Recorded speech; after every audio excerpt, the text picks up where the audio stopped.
The time by Sagicor Life is 7 o'clock. In CVM News at 7. Inmate shoots 2 with cop's gun at Freeport lockup. Prosecutors sharpen anti-gang skills. And we'll also have our new Sunday legal feature, Query This. While in sports, Man City claims 4th consecutive EPL title.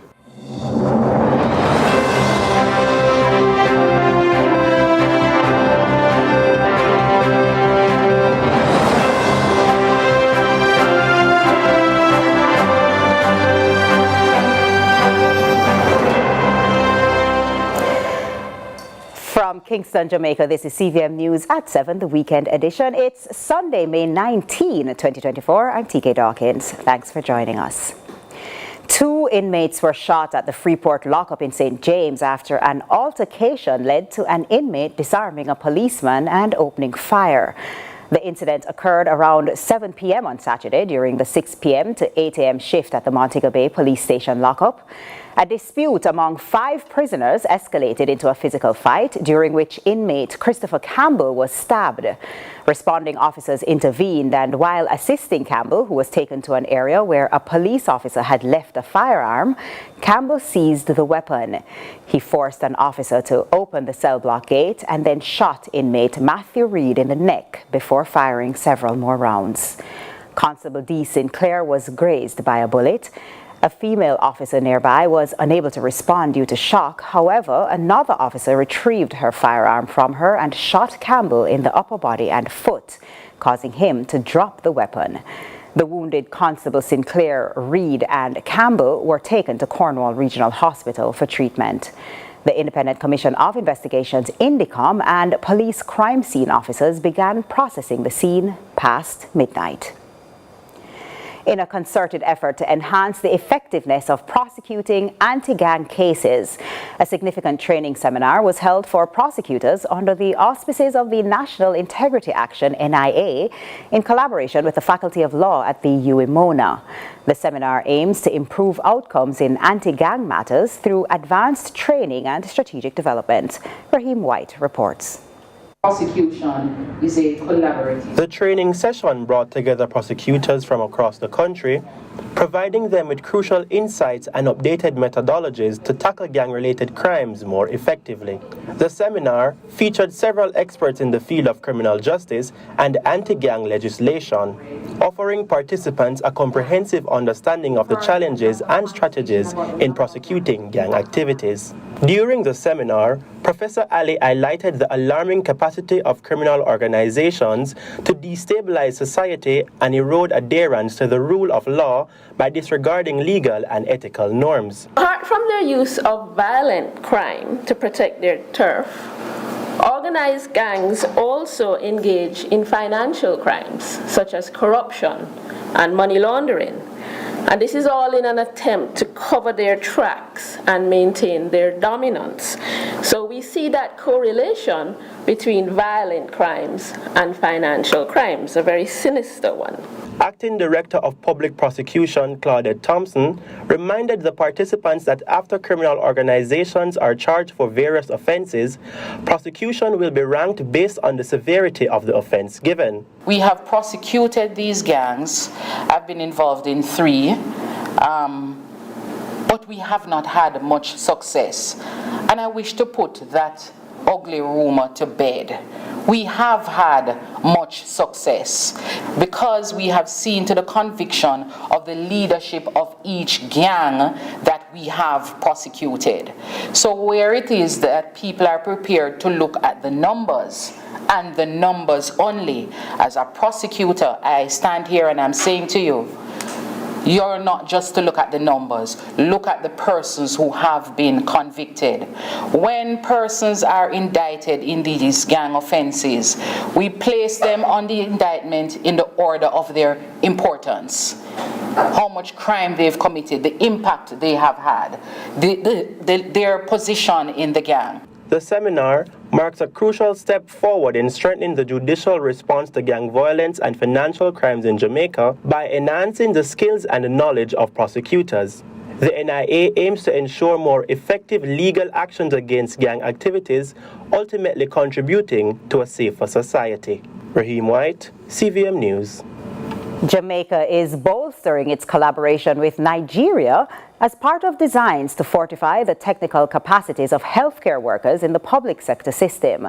Both countries have exchanged technical support since the 80s. Through the agreement on the Technical Aid Corps, the TAC program, health specialists from Nigeria have been dispatched to work in Jamaica for an assigned period. The agreement for technical workforce support was revisited during a recent meeting between Minister of Health and Wellness, Dr. Christopher Tufton, and a delegation from Nigeria led by Dr. Yusuf Buba Yakubu, Director General of the Nigerian Technical Aid Corps. And this is a follow-on to a technical agreement that has existed between Jamaica and Nigeria since 1988. And this involves the exchange of technical support to public health in Jamaica through the friendly relations between Nigeria and Jamaica. From that time till now, we have deployed about 120. And Nigeria has a lot of human manpower to deploy, but specifically we deploy to our African, Caribbean, and Pacific brothers for now. The Nigerian Technical Aid Corps, the NTAC agreement, is twofold, and in this instance seeks to invite individuals capable of training local nurses across disciplines that Jamaica doesn't currently have the faculty to support, including nurse educators in pediatric, neonatal, and mental health nursing.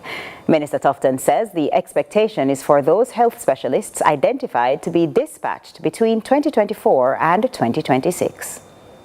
The second, as I've said, is the need to look at a market-based recruitment where we are short on experts, in areas like advanced nursing, technical support in neonatal units, or otherwise.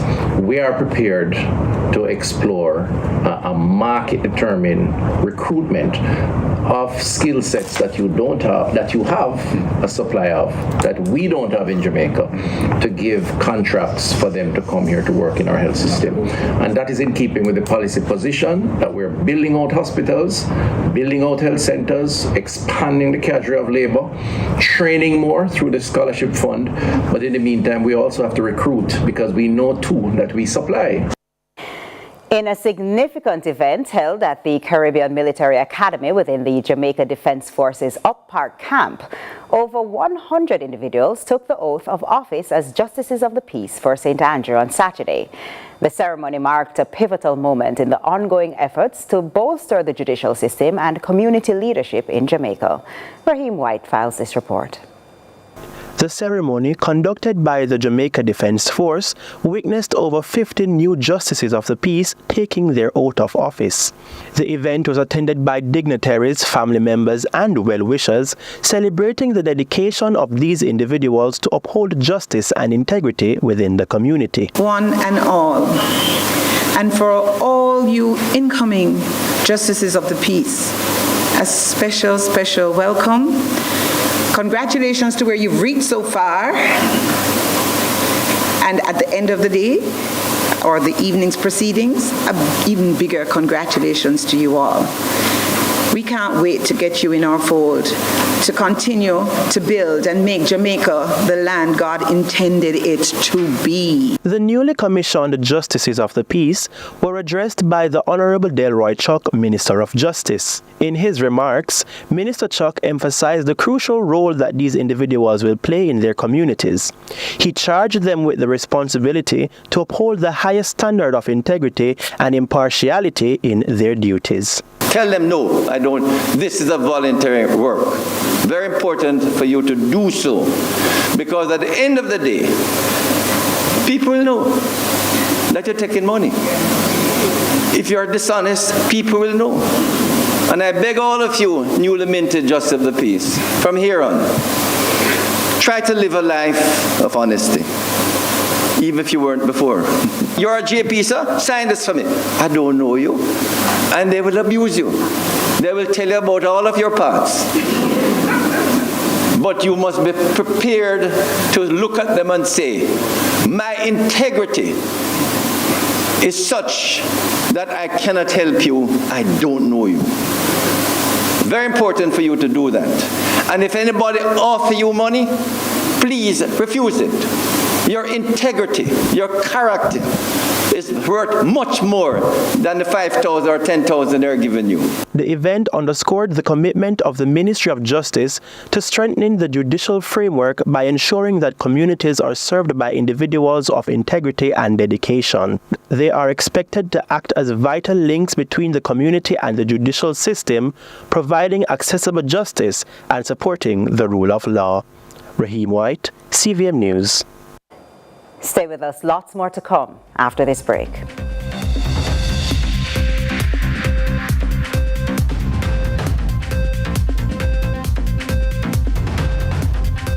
Same old insurer, taxes, minibuses, coaster. Your association TODS and Marathon Insurance Brokers have negotiated the lowest premiums ever. A 2015 Toyota Probox valued at $1.4 million. Your comprehensive coverage is $75,000. Pay as low as $30,000 for third-party coverage. A 2014 Toyota Hiace valued at $3 million. Your comprehensive coverage is $173,000. Pay as low as $40,000 for third-party coverage. A 2012 Toyota Coaster valued at $4.5 million.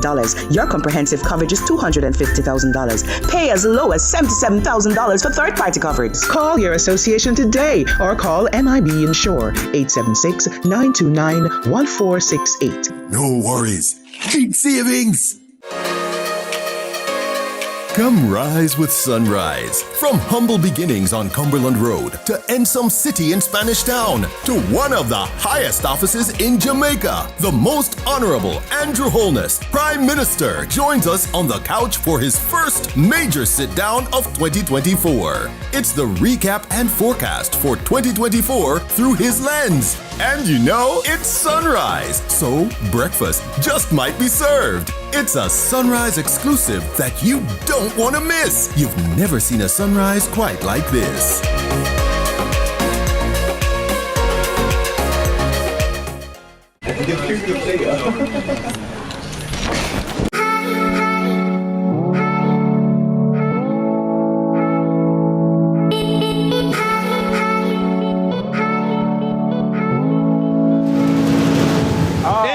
Sir, what's up? Welcome to my corner office. Definitely, Circus, definitely. What are we doing today? Are you here to fix the plane or fly the plane?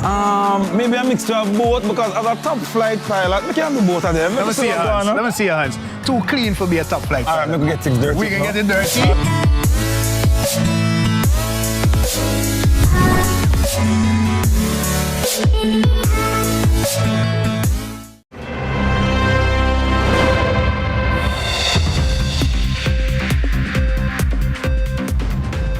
We welcome you back to CVM News at 7 with regional and international news. We begin with news in the region. Police have not confirmed if they have levied charges against the man who allegedly attempted to abduct a 5-year-old in Belize City. This report from Love FM Belize. A terrifying abduction attempt was foiled in Belize City yesterday, thanks to the swift action of a vigilant mother and her neighbors. The incident unfolded around 4 p.m. on Barakat Street and sent the mother, Shandy Petch, into a panic, but ultimately ended with her 5-year-old daughter being saved. Petch says her daughter and a neighbor's child were playing in the front yard when a stranger approached her, attempting to coax the child away with promises of sweets and carrying her off. Well, I was actually about to take a bath when the child that my child was playing with came and alerted me that a man was taking my daughter up the street, and I was like, what? I thought maybe it was a prank. So I came out. I didn't see my daughter, and then the neighbor that lives exactly beside us came and said, yes, a man is carrying your daughter. And when I came out and looked up the street, that's when I saw him taking her and running with her up the street. The frantic mother says that even when she caught up to the alleged kidnapper, the man persisted in his sick plot to abduct her child. Fortunately, with the help of neighbors, she was able to subdue him until the police arrived. In Barbados, calls for the creation of a national registry of paedophiles have garnered support from a UN child rights expert. The suggestion was made by Minister of Youth Charles Griffith and backed by Prime Minister Mia Mottley. Now chair of the National Committee on the Rights of the Child, Faith Marshall Harris, is also making her position on the matter clear. More in this report from CBC News, Barbados. Certainly, from my years in the bench, I was very much conscious of the problem, that we do have a lot of people going unscathed in the community who are abusing children sexually. And I think that it is about time we sort of decide that we're going to have to deal with this in every aspect that we can. So a registry of that nature is going to be helpful, because we need to draw a line on that one. Barbados is almost the last of the Caribbean countries to bring in modern child protection legislation. And in international news, a helicopter carrying Iranian President Ibrahim Raisi and his foreign minister crashed on the way back from a visit to the border with Azerbaijan. An Iranian official said the lives of Raisi and the foreign minister were at risk. The details from Reuters. Iranian state TV stopped all regular programming, showing instead live coverage of rescue teams heading to the crash site on foot in heavy fog. Raisi had been at the Azerbaijani border to inaugurate the Giz-Galasi Dam, a joint project. He was elected president at the second attempt in 2021, and since taking office has ordered a tightening of morality laws, overseen a bloody crackdown on anti-government protests, and pushed hard in nuclear talks with world powers. And that's it for regional and international news.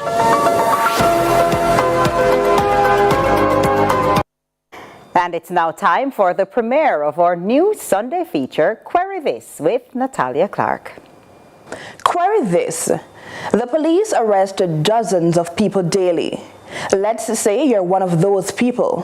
What are your rights to liberty in the event you've been accused of a crime? Can the police just have you languishing in lockup? Or are you entitled to bail?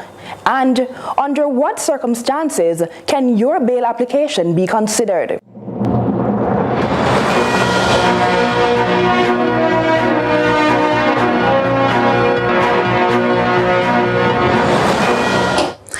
I'm Natalia Clark, and on the very first installment of Query This, defense attorney Matthew Hyatt interprets the 2023 Bail Act.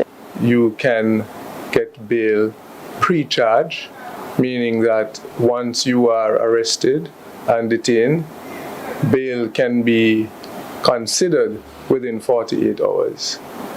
And then you have what we are accustomed to, which is post-charge, and bail again can be considered within 48 hours.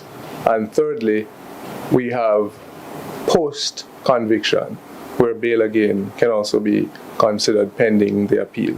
But there are conditions. To be eligible for bail, prior to being charged, the police must declare more time is needed to investigate your involvement in the case. That means there's a possibility you could go home while they further investigations. But in some cases, they will argue you must remain in custody to allow the case to unfold. If the police needs more time, for example, to conduct an identification parade, or perhaps a question and answer, or even to gather other intelligence that they have, then they can have an additional 120 hours in which to do so. And to seek bail after being found guilty, which is not always an option, you must have been on bail immediately prior to your conviction, particularly for offenses not captured on screen, and you are now awaiting an appeal or sentencing. But being eligible for bail under any criteria does not mean it's guaranteed. Hyatt, drawing on his 5 years of experience, says the judge and other deciding officials will have several considerations. The seriousness of the offense. In Jamaica, we have a very high crime rate, particularly murders, gun crimes. And so a court will consider, for example, the nature and character of the person, the antecedents of the individual. They will look at whether or not the person is a flight risk, for example. They will look at the particular crime to see whether or not it is one that is continuously prevalent in the Jamaican society. The attorney further explains, if your bail application is denied, you can appeal the grounds and try again. Then provisions are made in the Bail Act for you to appeal that decision, where the judge will have to give their reasons in writing within 24 hours, and that decision can be appealed. On the other hand, if you are granted bail, the deciding officer will impose restrictions. Any deviation from these will result in you being detained. If you commit an offense whilst on bail and you're brought before the court, your bail will be revoked. Absolutely no doubt about that.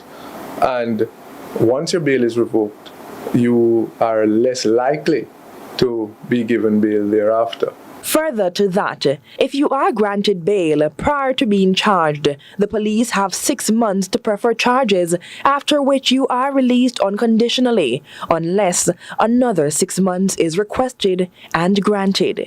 For more information, you can always visit the Ministry of Justice's website and/or search online for the Bail Act 2023. Do you have a legal question? Meeting up on roadblocks when dealing with state agencies? How about issues with a neighbor? Feeling like you're not sure how to handle them? That's when you send me a note at nclark@cvmtv.com to say, query this. I'm Natalia Clark, helping you to get the facts and be in the know.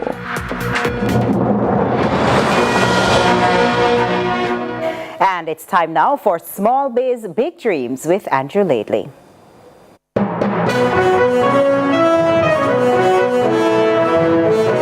EcoAid Biotechnology spearheading a groundbreaking movement towards sustainability and eco-consciousness, and it all starts with bamboo. We're talking about a two-phase project.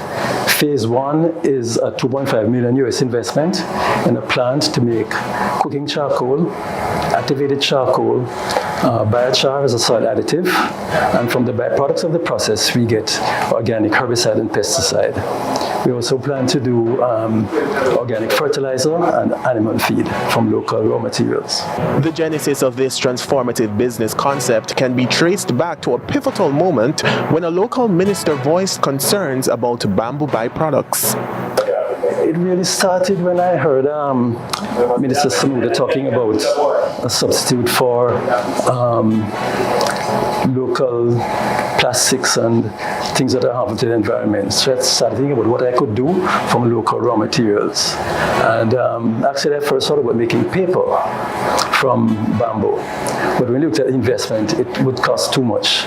So we decided to do the charcoal first and then add the paper later on in phase two. With that, the company has captured the attention of investors eager to support an initiative with both social impact and financial promise. We've been talking to a number of potential investors, venture capitalists, and people who have spirit change they want to put into a project. And we're getting good response. We have 3 people interested, and hopefully in the next few months we'll get the, we have already put in $1 million US. We're looking to raise another $1.5 million. So we've been told by the end of second quarter we should get a response. Blessed with abundant reserves of bamboo across Jamaica, EcoAid Biotechnology is well positioned to meet the growing demand for sustainable alternatives to traditional wood-based products. But once you get the money, we should be up and running in about 4 months. Because we have to import the machinery, set up a steel frame structure, and get things going, train staff, and then we get into production 4 months after we get the funds. Before harnessing the eco-friendly versatility of bamboo, the company has to overcome a few hurdles. Changing people's mindsets. I think that's the big thing. For example, charcoal. We consume some 65,000 tons of charcoal a year. For every ton of charcoal you produce, you have to cut down 4 tons of wood. So looking at over 260,000 tons of hardwood cut down every year, which contributes to deforestation. Jamaica has one of the highest rates of deforestation in the world. But the trouble is, people are accustomed to using hardwood charcoal. You have to make them understand that bamboo charcoal is not only better for the environment, but it's actually more efficient. It gets burns longer, higher temperature. So you're both getting better production and helping the environment at the same time. Behind EcoAid Biotechnology's pioneering endeavors is a team of scientists, engineers, and sustainability experts who bring a wealth of knowledge and expertise to the table. We plan to do plant cloning for one thing, and also tissue culture. Because, for example, biochar has been used for thousands of years. When you add biochar to the soil, it helps the plants to absorb nutrients from the fertilizer. So you get about 25% greater yield. Right? And we can also use other raw materials like elephant grass or waste material from the banana industry to make some of our animal feed products and so on. So quite a bit of science involved. As the momentum builds and projections for profitability soar, the chairman of EcoAid Biotechnology offers sage advice to fellow Jamaicans. We want people to realize that Jamaica has the potential to produce a lot of things we import. For example, tissue paper, which comes from cutting down trees. Why not use bamboo paper, kitchen towels, biodegradable food containers, even things like drink containers can be made from renewable raw materials. So we just need to change our mindset and focus on Jamaica, provide jobs here.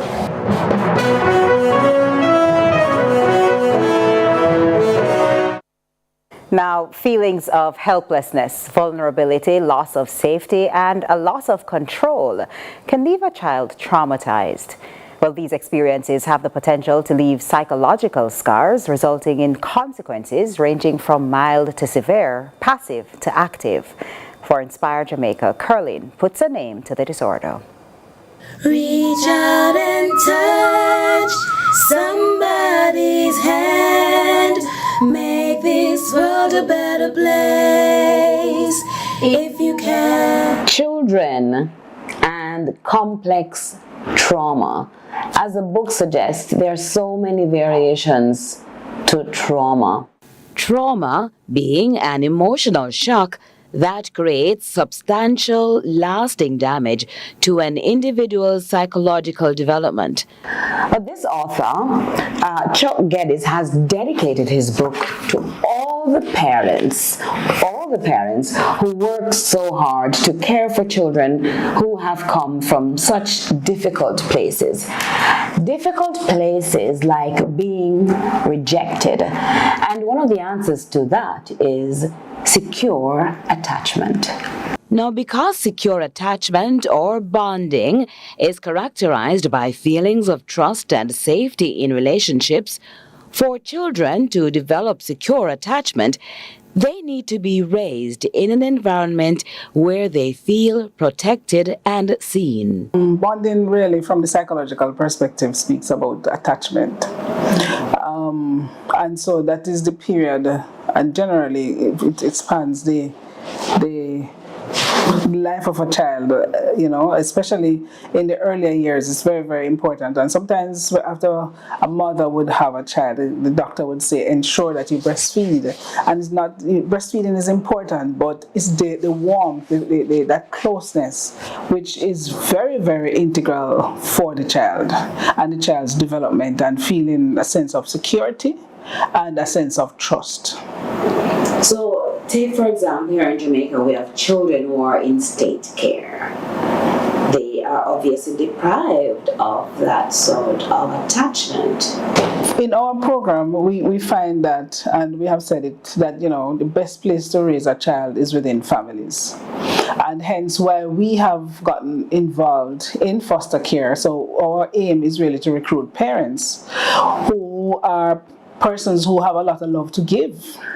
And so it's not just any regular parent. And so when the child is placed into that environment, we want to ensure that the environment is safe. The person is willing to treat the child as their own. And that's very, very important. And sometimes what happens though, because the parent that we would have recruited in this season would not have had the child from the child was a baby, or when the child was born, or when the child was growing in the womb. So therefore, sometimes that missing component is there for the child.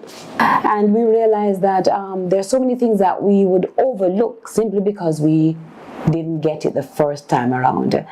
Because our parents are not perfect, there are usually some things that we miss out on. And generally, we have to continue to develop as an individual. And what a child does and especially biological or otherwise, it helps to draw attention to those areas that really were not solidified in our lives. And sometimes we have to get to the point